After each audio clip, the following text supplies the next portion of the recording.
새로운 한 주가 시작되었습니다. 이번 한 주도 하나님의 은혜 가운데서 힘을 얻고 믿음으로 승리하는 시간이 되시기를 소망합니다. 우리는 살아가면서 때때로 신앙이 약해질 때가 있습니다. 세상의 어려움과 문제들 앞에서 마음이 무거워지고 믿음의 길이 쉽지 않다고 느낄 때도 있습니다. 그러나 오늘 말씀은 우리에게 분명한 메시지를 줍니다. 강해지라. 우리의 힘이 아닌 예수 그리스도 안에 있는 은혜로 강해지라 라는 것입니다. 오늘 우리에게 주시는 하나님의 말씀은 디모데후서 2장 1절입니다. 내 아들아, 그러므로 너는 그리스도 예수 안에 있는 은혜 가운데서 강하고. 아멘. 이 말씀은 사도 바울이 사랑하는 제자 디모데에게 준 권면의 말씀입니다. 바울은 감옥에서 곧 순교를 앞두고 있었습니다. 복음을 위해 싸우고 많은 고난을 겪은 그는 마지막 순간까지 디모데에게 믿음을 지키고 강한 용사로 서기를 당부합니다. 너는 강해야 한다. 그러나 너 자신의 힘이 아니라 예수 그리스도의 은혜로 강해야 한다. 우리도 신앙생활을 하면서 여러 가지 어려움을 겪습니다. 때로는 믿음을 지키는 것이 힘들고 기도할 힘조차 없을 때가 있습니다. 때로는 유혹이 너무 강해서 넘어질 것 같을 때도 있습니다. 때로는 신앙이 점점 식어지고 하나님과 멀어진 것처럼 느껴질 때도 있습니다. 이럴 때 우리가 기억해야 할 것은 우리 자신의 힘으로 신앙을 지키는 것이 아니라 예수님의 은혜 가운데 거할 때 강해질 수 있다라는 사실입니다. 바울은 디모데에게 강하라라고 명령하면서도 그 강함의 원천을 분명히 밝혀줍니다. 예수 그리스도 안에 있는 은혜 가운데서 강하고. 우리의 신앙은 내 노력, 내 의지, 내 능력으로 유지되는 것이 아닙니다.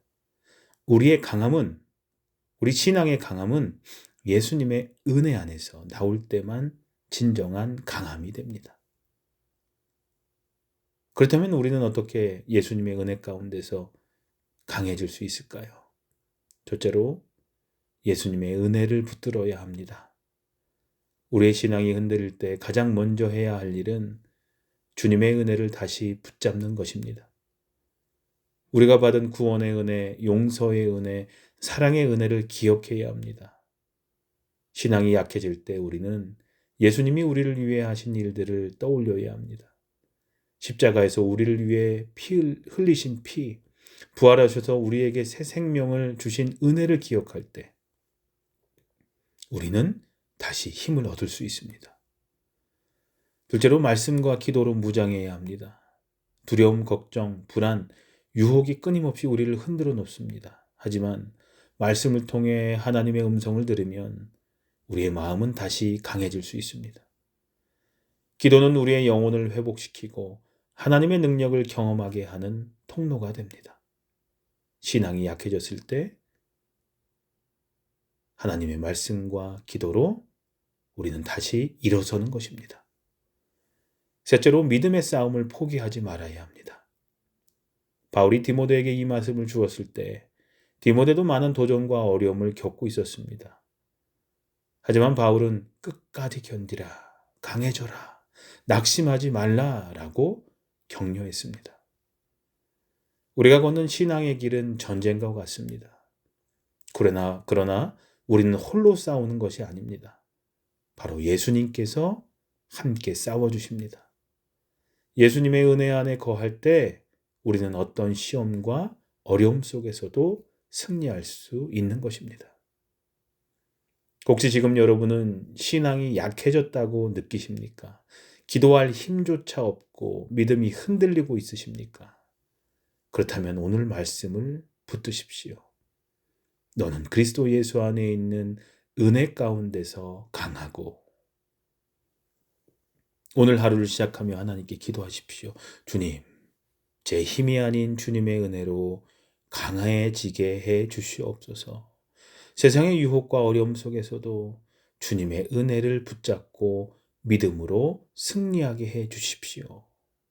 이런 기도를 통해 주님의 은혜 안에서 다시 힘을 얻고 믿음으로 일어서는 복된 하루가 되시기를 소망합니다. 기도하시겠습니다. 사랑의 하나님, 저희가 예수님의 은혜 가운데서 강한 믿음의 사람으로 서게 해 주시옵소서. 저의 연약함을 주님께 맡기고 주님의 능력으로 승리하는 하루가 되게 해 주시옵소서. 예수님의 이름으로 기도합니다. 아멘. 주님의 은혜 안에서 강함을 얻고 믿음으로 승리하는 하루가 되기를 기도하는 시간을 기도하는 시간을 잠시 더 갖도록 하겠습니다.